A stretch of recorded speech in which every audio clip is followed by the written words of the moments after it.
Welcome to the second episode of the LHoFT TV show.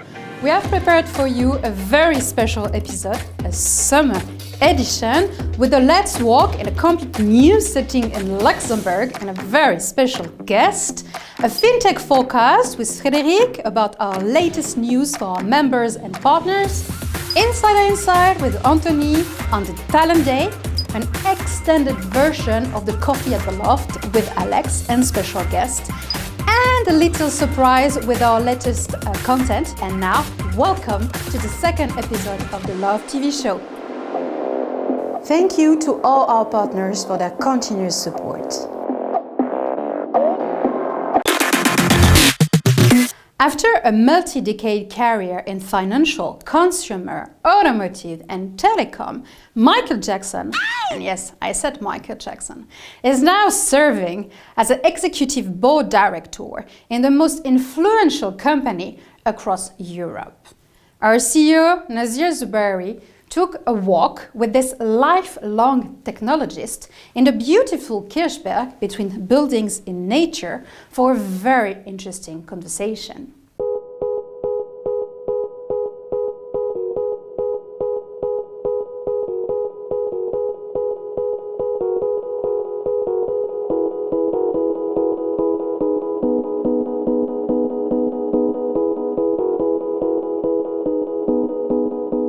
I'm really excited today. In a few minutes' time, I will be meeting with Michael Jackson. Michael's an incredible person, amazing man, amazing career. I've known him for around 4 years now, since I've been in Luxembourg. Michael sits on the board of two of the best-known companies in Europe, Volvo Cars as well as AXA Insurance. He previously was a venture capitalist with Mangrove Capital, one of the most successful VCs in Europe.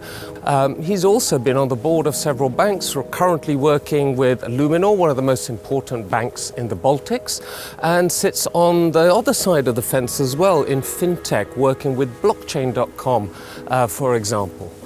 Very much looking forward to the conversation in a few minutes' time.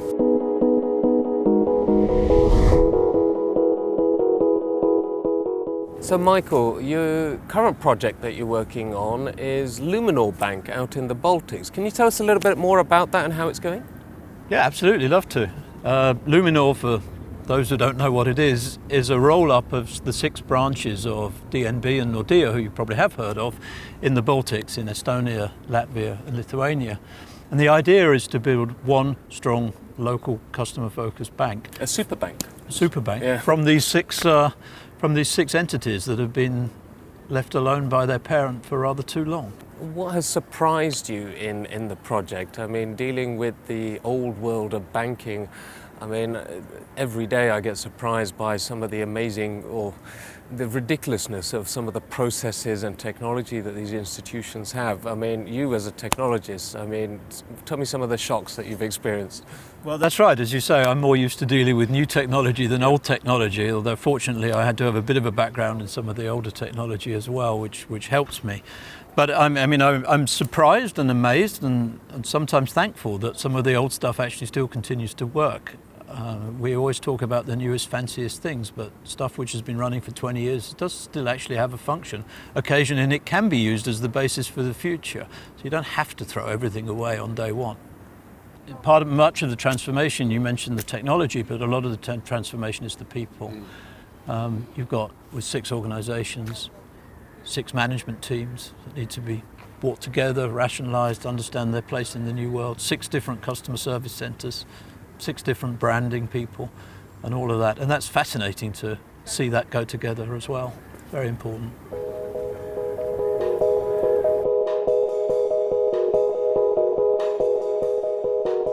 So Michael, we've just talked about Luminor Bank. I mean, your exposure now to this world of banking and finance, where do you think it's going in Europe, let's say, where I mean, the banks aren't doing well. Return on equity keeps falling. Return on tangible equity keeps going down.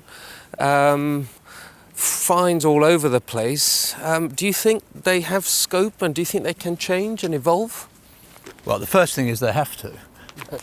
You can't have investors putting money into banks when they're not getting a return on their equity or where the returns are going to be going elsewhere. So that's one thing. We don't have state banks in the same way as we used to. So it's all got to come from the private sphere.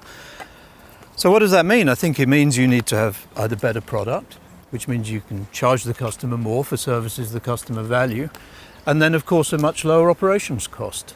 And the operations costs that I see in some of the banks are absolutely horrible.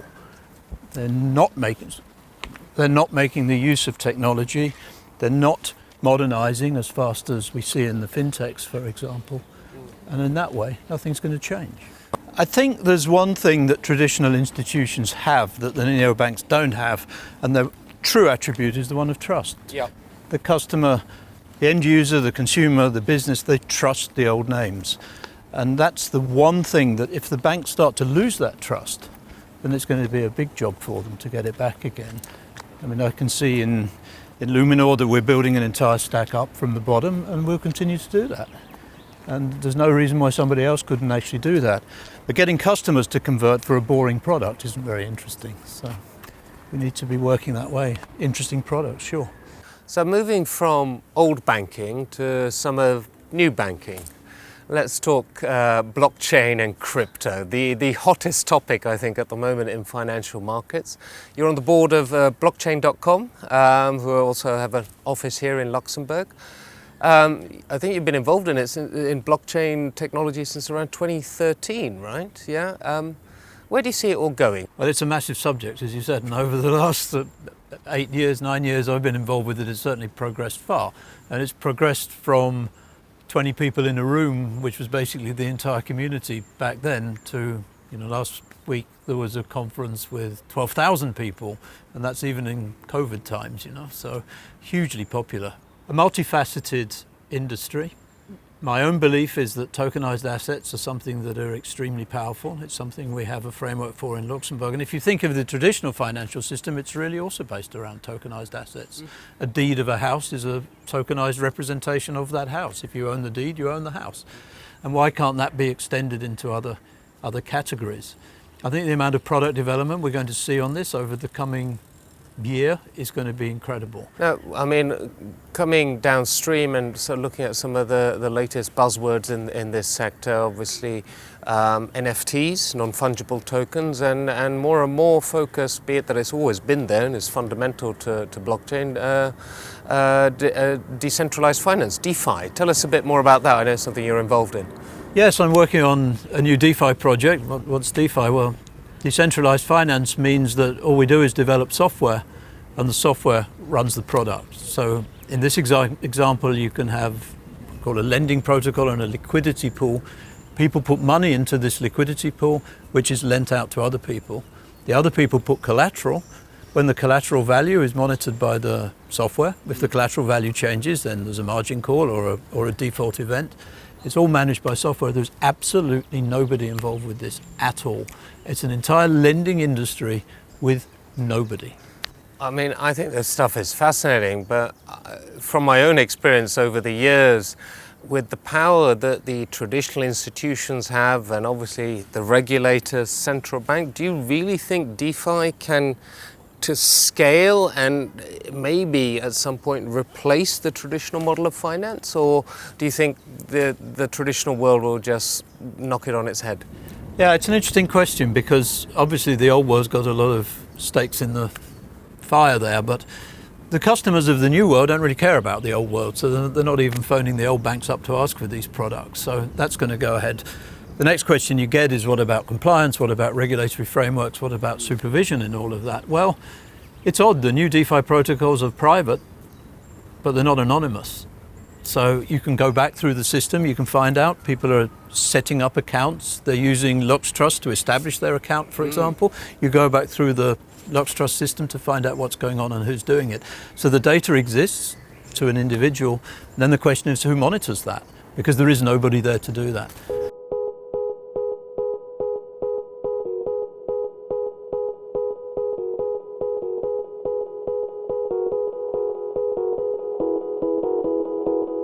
Big question for you, Michael.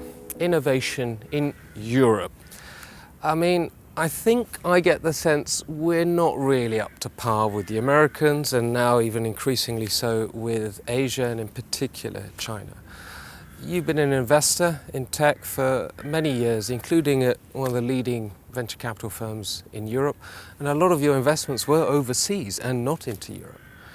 What is your take on this? What is going on in Europe? Why can't we build a Google, an Amazon or an Apple? I mean, that's a really difficult question, of course, if we could answer that. I think I'd divide it into two bits, really, what's going on elsewhere and what we're doing here. So if I look here about some of the initiatives that are being run, the larger initiatives, they're government-run initiatives, they're EU institution-run initiatives, run by massive committees. Let's take an example, this Gaia-X project, which has just been launched the other day. You know, a supervisory board of 24 people or something like that. The famous of German industry is on the board of that. That doesn't feel very dynamic to me. And it's the dynamicism that I see, and I saw in Mangrove. We spent a lot of time investing in Israeli companies. We were fortunate in having a very good relationship there.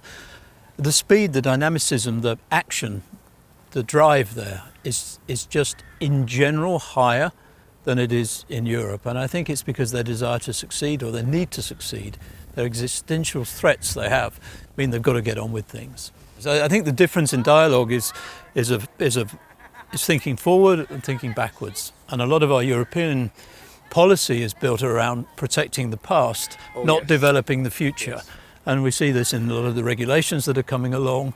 What are we doing? How are we managing these things? And I think that's important work to be done. We've got new regulations coming along for governing AI, for example, and you start to look at those. And why would you develop AI solutions in that environment in Europe when you can develop them outside of Europe? We've got to be careful with that. And we know they're there for good reasons. Data ethics is really important to us, and it's part of our lifestyle in Europe as well, which is not in some other countries. So we've got to balance the two, but we need to make sure we don't go too far in the wrong direction and curb innovation. Yeah, I know. I mean, there's so much we could talk about on this subject, but I think you gave me the quote of the day, which is we think backwards rather than think forwards. And I think that's the key and fundamental thing that we need to look at addressing. Michael, it's been a great pleasure talking to you. Thank you very much for your time here today. I mean, we could talk for hours, and I love listening to you, but we really appreciate all the effort you put in. Thank you so much. Well, thank you for listening to me. I hope it's interesting. Some sun or some wind to bring the fintech further along. What's up for the fintech galaxy and ecosystem in Luxembourg? Frédéric, our fintech manager, has the answer for you. It's now time for the fintech forecast. Hello everyone, welcome to the second edition of the fintech forecast. Even though we have quite some rainy weather outside, the sun is shining in the fintech ecosystem in Luxembourg. We will go through very interesting news today. Let's jump right into it. So let's start with the fintech landscape in Luxembourg. The ecosystem is still developing fast. We just reached 212 fintechs based in Luxembourg, and if we have a look at our barometer, Fintech is still on the pole position, followed by payments, blockchain and RegTech. That being said, let's talk about the LHoFT community. At the moment, we have 168 members, of which 84 are physically present and based at the LHoFT. New member at the LHoFT today will be Noels. The French neobank just decided recently to open an office outside of France in Luxembourg at the LHoFT. So if you want to see the team and meet the team, please feel free to pass by. They are based on the 3rd floor. CMS Luxembourg, the international law firm, just joined forces with the LHoFT. They became an associate partner, and our ecosystem and all of our fintechs in Luxembourg will be able to benefit from the expertise in cryptocurrencies, digital assets and tokenization. In our new product section, we will present you 2 community achievements today. Starting with Finology launching their new multi-bank platform called nPay for professional payments in Luxembourg, followed by another LHoFT member, A352, with the launch of their new Financial Navigator, a cloud-based solution for optimizing and simplifying the financial management of mid-caps and SMEs. In our fundraising news today, big congrats to Gael and her team from StarTellers, the online financial coach and robo-advisor. They just managed to secure 820,000 euros in a second funding round, totaling at 1.3 million euros in both rounds combined. So, let's talk about the LHoFT initiatives. Yes, of course, we are talking about Catapult, the acceleration programs powered by the LHoFT in collaboration with our key partners, the government and in the private industry. We are very proud to have concluded 2 of our acceleration programs, Catapult Financial Inclusion in May, dedicated to financial inclusion fintechs from Africa that are bringing change to their communities, and Catapult Kickstarter in June, which we just wrapped up a few weeks ago, dedicated to fintech companies from the European Union. And last but not least, as you know, in Luxembourg we have a very collaborative and close startup ecosystem. If you want to know what's going on in this startup ecosystem, we invite you to have a look at the newly launched website of Startup Luxembourg. Thank you very much, and a big thanks to our members, to our partners and to the entire ecosystem in Luxembourg. We wish you a great summer, be safe, and see you in September for exciting events, upcoming initiatives and news from the ecosystem. It's now time for the Insider Insight with Anthony, focusing specifically on our last Career and Talent Day. Hello everyone! Happy to welcome you back on board for our second round of the LHoFT Insiders Insights. Since our last encounter back in March 2021, we promised you that we would go back to the drawing board and bring you iconic brands from all over the world for exciting upcoming events. Here are some incredible highlight knockouts we want to go into right now. From our masterclasses, industry showcases and expert corners, we are particularly proud of our Future Skills and Career Day. The event brought together 460 total attendees from 18 countries, 41 colleges and universities for a full 7 hours immersion program. The event was filled with gamified sessions and workshops. Now let's go into today's Insiders Insights.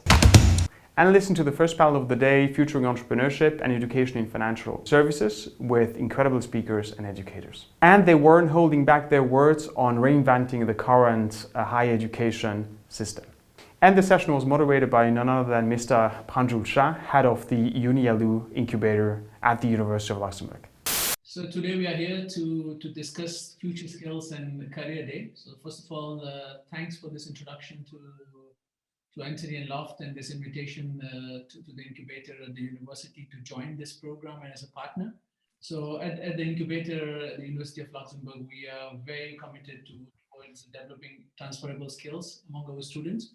So when people ask me about the future and future skills that will be needed, I totally agree with what Tran is saying. It's not going to be about knowledge-based careers, things like case law or things that you just need to know, like a lot of facts, because obviously that's going to be done better by algorithms. Even things like diagnostic and pattern matching and sort of radiologists, all this stuff is going to be like done better by algorithms than by ourselves. Clerical work, administrational. So it's much better to focus on the softer things. So EQ as well as IQ, collaborative, creative skills, critical thinking especially. I mean, social media has really done a number on us as humanity in terms of, restricting our ability to kind of question things and, focus on the facts and sort the signal from the noise. And I think the people that I'll be looking to hire are not people that have, got 5 or 10 years experience in X, but people instead that can integrate systems, who can connect disparate systems together in novel ways, because that's the only way you can really sort of keep up with this fundamental shift in speed and exponential change in technology. I love the topic. Actually, I'm professor at a university in Munich called Frankfurt School, and we are also focusing on higher education, primarily in the field of business and finance. This more and more also includes, of course, computer science and technology and data analytics. And I'm running the blockchain center there. We do this since 4 years. We have 11 employees, and therefore we are very, very nicely wired in the field of blockchain technology, also being part of the community and being able to talk to all the people in the field frequently. And my opinion is the following. I think what is missing is exactly as has been previously pointed out, some kind of entrepreneurship attitude. But what exactly is this? You know, I just made up my mind. What exactly is this? And if I nail it down, I would call it a just do it mentality. You know, this is missing. And the last one, to be brief, is about agility. We need to move and adapt very fast. You know, the technology we learned 5 years ago is no longer valid anymore. So there is a craziness there also, and how fast we adapt to the new technology. My frustration was the education and the university are not preparing students for the workforce of the financial industry. That's why I spent, my 4 years building CFT, because I didn't see that coming from the university. Why? Because today my industry finance is really disrupting. The students are not learning things that are relevant enough from the industry. That's why we spend thousands of hours launching program by asking the people that are building finance, that are building fintech, what is really happening? What are the transformation? What are you trying to solve? How are you? Can you teach students? And so that's why we are trying to solve that, and we call ourselves disruptor in education. Our second discussion around the era of smart creatives brought us closer to what we need to know about the future of work with none other than the heads of TikTok, PayPal, Amazon, and Bitflyer. Let's have a listen to Ms. Teresa Cook, Head of People Development at TikTok, talking culture development in one of the most disruptive times of our generation. Moderated by Ms. Sonia Kulikov from one of our partners, DU Advisors Services.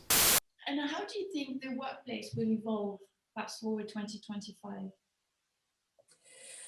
There's going to be less reliance on those coffee conversations and more reliance on sort of more strategic communication and thinking about how we communicate with people. Another thing just in terms of technology is, I'll give you an example. At TikTok and ByteDance, we do not do emails.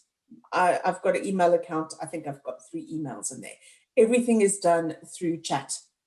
And so it's really also embracing that, and how do I make sure that I'm keeping track and leveraging that and making sure that I've got my communication channels right. And so networking and communication in a dispersed world, I think is super important. And there's going to be less reliance on who do I actually know in the office, but rather about how big is my network and who are those people and experts that I can call on when I need to. For a few of our panels, we also decided to bring over top talented and entrepreneurial students from a few of our partner universities. Let's have a look at the discussion between Ms. Paola Mariani, Director of N26, and Ms. Himadri Patak, co-founder of Checkmath. Both talked about what it takes to become a 21st century digital leader. So in today's context, with this whole thing where the line between work and home is blurred, what advice do you have for people who say that they don't have time for mindfulness? That's a good question. I mean, I don't want to give like personal advice. I know that each situation is different and it depends what's your context, where do you live, what are the situations you have to face on your everyday life. In my opinion, and through the lenses of my personal experience, I'm trying more to integrate what we have separated. No? So I try to think of work, personal, and all these aspects that we try to divide life as one thing, because in my life, I have to face them just myself. I cannot divide myself. No? So when I have to prioritize things that I do or that in my life, I also have to, it's me. I cannot kind of have many parts. So I try to integrate. How can I be more of myself at work? Generation Talent was another session displaying some of the talent fostered at KPMG, Deloitte, and PwC with none other than Julia, Katerina, and Zwazik. We decided to bring those ladies on board because they clearly walk the talk since they stepped foot into the corporate world. And the session was moderated by a brilliant student from the EBS Business School, none other than Mr. Luca Clausen. Actually, doing something like innovation in a company like ours, we're big, it's true, we're giants, we're not agile and lean small startups, and things like innovation challenges and competitions, the top of iceberg. It's something that engages people and visible to all, but there is so much that has to be built behind as sort of infrastructure for innovation. So if you do, that's why sometimes they say, like, you don't want to build innovation theater that is just to show that you do something, but you have nothing behind. That means building processes, governance, budgets, investment buckets, all of that is a huge amount of work which has to be done in order to run innovation smoothly, because as sometimes perceived, innovation is not a chaos, it's actually an extremely structured process, channeling efforts and great ideas of amazing experts we have in our companies. For our last panel of the day, some of the biggest banks decided to join forces to discuss how to reinvent legacy banks, one talent at a time, to compete and thrive. From a technology standpoint, I agree with Laurent. Blockchain is a major disruptor, not only from a cryptocurrency standpoint, but also from the core processes and the way the financial markets are interlinked. This is basically putting all banks at risk. I mean, there's no soft way to say it. There are plenty of companies who are basically, they are here to take our jobs. So we need to be there. I will also relate to what Anne said, and that's what I refer to as embedded finance and the increased requirement and desire from shareholders to have increased transparency. They, by regulation, by desire, they want to know what they are buying. And this is impacting the banking industry and the financial industry as a whole. The world as we know it is rapidly changing, and with it, its people and cultures have to adapt and better themselves. That's why at the Luxembourg House of Financial Technology, we are committed and dedicated to help our entrepreneurs reach their full potential through education, upskilling, reskilling, and talent fostering. Blockchain, a good subject for a coffee break, no? Ask Alex. He made an interview with Emily and Tom, the leader of the Luxembourg Blockchain Lab, for a coffee at the LHoFT. Emily, Tom, good morning. Welcome for a coffee at the LHoFT. Even if both of you don't drink coffee, thank you for taking some water with us this morning. So today we're going to talk about blockchain. But first question to both of you. I mean, you're both co-lead project at the Luxembourg Blockchain Lab. What's the Luxembourg Blockchain Lab? Emily. Well, that's a really good question. We're still working on it. We've started nearly 2 years ago now, and we're trying to make it the place to be, or at least the point of contact, the single one for Luxembourg blockchain ecosystem, where you can come ask questions whether there is this kind of project around blockchain, in which area, which industry, what is possible to do, whether there are some blockchain developers, whether there is some grants that is available. And we are here to support the industry as well that wants to implement some blockchain technology to improve some processes. Absolutely. So it's about really trying to develop concrete blockchain use cases in the economy. Pushing blockchain adoption to real use cases. And that's also one of the aspects. It's about training, actually. So it's about training people, providing the necessary competencies that are needed, so the necessary skills. It's not about only technical training, coding, but it's also really about the business aspect of it. So understanding really the paradigm shift that blockchain can bring about. Interesting. But guys, I have to play the devil's advocate for 1 second. I mean, what's the fuzz about the blockchain technology? We talk about blockchain for the last, 3-4 years. It was meant to revolutionize the world. It's compared like the new internet. But what's the fuzz? I don't see yet any, revolution in the air. Or maybe I'm mistaken. Well, a revolution, it's an evolution which is taking place. I said there is already some changes in some industry that are taking place, but it's still at a very low scale. The large revolution, I would say, is disintermediation. So we see that in a lot of industries you can take out the intermediary. Of course, that is a process which doesn't happen from one day to another.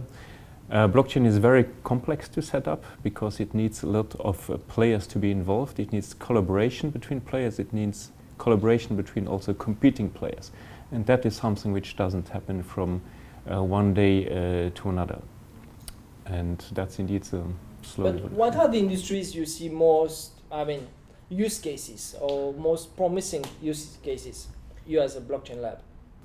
Well, I think the most promising one, in my opinion, and I discovered it when we did the call for project, is in the health sector, because it allows people to actually work together and have the full traceability and ensure that, for example, here we are in the case of PPE, so it's about the equipment for personal, for people like you and me when you wanted to buy masks and they were produced in China and you were not sure they were fully compatible or in compliance with the norms, then there is a solution that is being developed allowing the tracing of all the equipment from A to Z, so from the primary material to the end production, and to ensure that they fulfill all the norms along the way.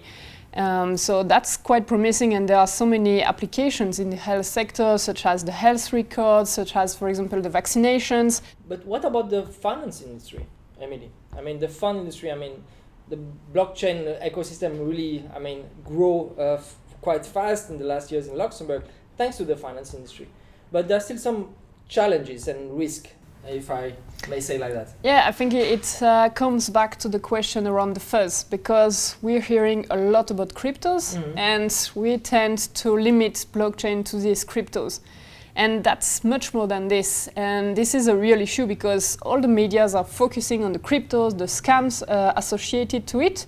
And we should just focus on the technology and what it can bring, and concretely. For example, we know it's there, definitely, it will not go away. And the thing is, let's say in the fund industry, you currently have the normal way to deal with these funds. And there is a potential for digitalization associated with the blockchain. Initially, we thought the fund industry would just be changing with Fintech. And that's what we saw, and I saw when I joined the LHoFT a few years ago.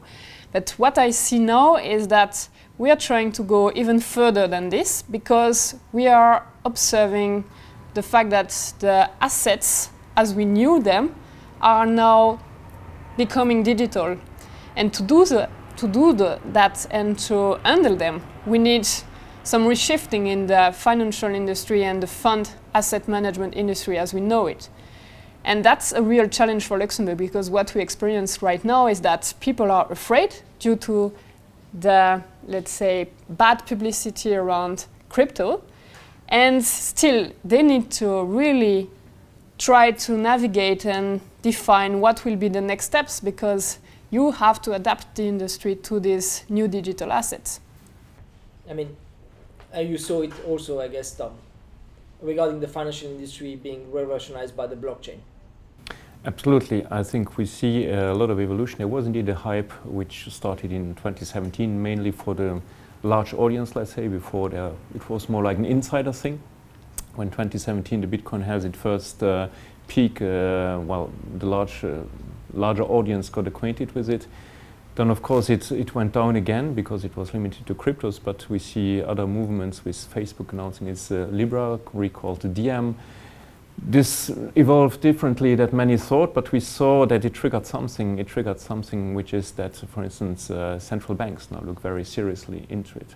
And there is now serious interest in that. So it's really, the interest in the technology is there. And though it's not yet something that proved some, let's say, killer application, it's taking up slowly. You see, everywhere there are small initiatives. And it's an evolution which will still take some time before really, kind of a big bang will happen. But I firmly believe that it will happen. But the excitement is still here, right, Tom? So my question to you is, what excites you about blockchain, to be honest? Well, you mentioned it before already. You compared it to the evolution of the internet. And I see the evolution of blockchain a bit similar. When the internet arrived in the late 90s to the larger audience, it was a big hype, oh, that's a great tool. But in the beginning, a lot of people didn't really know what to do with it. Or they tried to apply what they had done before in the physical world to the online world. It was also about a place where there were no laws, you know, very libertarian in the beginning, you know, you can say what you want, you can do what you want, and it's the same that we see in blockchain. I mean, it comes from a libertarian background, and now regulators come in, and we see also that's good for adoption because it provides legal certainty. Companies need legal certainty to operate in that field. It doesn't work anywhere. And so there are, for me, similarities. And also with the internet, for me, a changing moment was in 2007 when the iPhone came out, which really was a paradigm shift in the way you use that tool, which was a new tool. And so when I said it was in the mid-90s that, well, with the World Wide Web, basically, that it emerged, it took still quite some time before it was adopted. And I would compare blockchain more to TCP/IP. TCP/IP is the underlying protocol of the internet, but as an individual today, well, you don't really have to care about TCP. It's there, it's powering the internet, and I see blockchain in the same thing. It's a technology which will power the digital economy of the future, is starting to power it, but as an individual, you might not necessarily be directly in touch with it, but you see the opportunities. Emily, if I'm a student and I want to work in the blockchain and discover the blockchain, what would be your advice? Well, we are developing quite a lot of initiatives right now with the Ministry of Education, launching in September, October this year, some specific programs, one on the programming around blockchain. So it would be nice to have a little bit of background around programming, but definitely this is something to look into. We'll have a program dedicated to the blockchain in general, so the general public can just try to see whether there is something that they want to learn about blockchain, and around semester they can learn all about it. We have also two programs, one which is more developed around fiscal law and accounting, where they know more about digitalization around these two functions. And finally, one program for the law staff that wants to learn more about the implication of blockchain and the law itself in Europe and in Luxembourg, and this will all be launched at the back to school September this year. So, where people can join you and contact you? hello@blockchainlab.lu, and you can also drop by at the office. Your email is on the blockchain? Not yet? Not yet. Not yet, but we're based at the LHoFT. So. Good. Thank you so much, Emily, Tom, for the coffee at the LHoFT. Thank you. Thank you. Thank you, Alex. Good luck. Thank you. Our white paper discussing the implementation of e-signature and trust associate services in the financial sector is just out. Wu is the best person as is author and our research associate Jerome to present you the best insight of this report. Hi everybody, this is Jerome with the LHoFT. Today we're going to talk about a research report that we are releasing on e-signatures and related trust services in the financial industry. Digitalization has been progressing at an unabated pace even before the pandemic. But with the pandemic, businesses and consumers have increased their focus on remote-first services, convenience, security, and safety online. Helping to understand the regulatory, technical, and business implications of e-signatures and related trust services is of particular value to players in the financial system. Because our report is focused on the financial sector, we have focused on so-called qualified electronic signatures and trust services. Under a regulation called eIDAS, qualified electronic signatures have the legal equivalence with written signatures. There may, of course, be use cases where less than qualified electronic signatures are adequate. However, the technological trend is such that it is becoming much easier to offer qualified services that are both safe and convenient. First, we provide a discussion of the legal and technical intricacies related to electronic signatures. Second, we explain to readers why implementing e-signatures is not just a matter of making the signing of agreements more convenient. Rather, the implementation of electronic signatures should be viewed in the context of a holistic approach to digitalization, which in turn enables better processes, better analytics, and better compliance with AML KYC requirements. Point number 3. In Luxembourg, the European regulation is complemented by a national law on electronic archiving. When taken together, the Luxembourg law and the European regulation allow Luxembourg-based businesses to transition fully to legally binding, cross-border recognized digital documentation and remote signing. Together, the European regulation and the Luxembourg law on e-archiving allow Luxembourg-based businesses to fully transition to electronic documentation, remote signing that is legally binding and valid across the European Union. Fourth point, the paper also provides a discussion of the future of eIDAS, and we also discuss the recent proposal by the European Commission to introduce an EU-wide digital identity wallet. Point 5. Finally, we provide readers with a curated list of qualified e-signature providers across the European Union.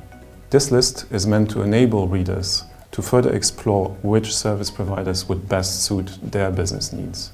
These were just some of the key points that are included in our report, which you will find under the Insights section of the LHoFT website.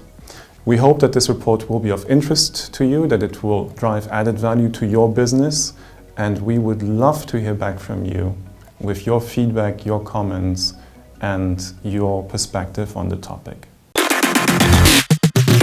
And that is it for the summer edition of the LHoFT TV show. See you back in September for the Back to School edition. And meanwhile,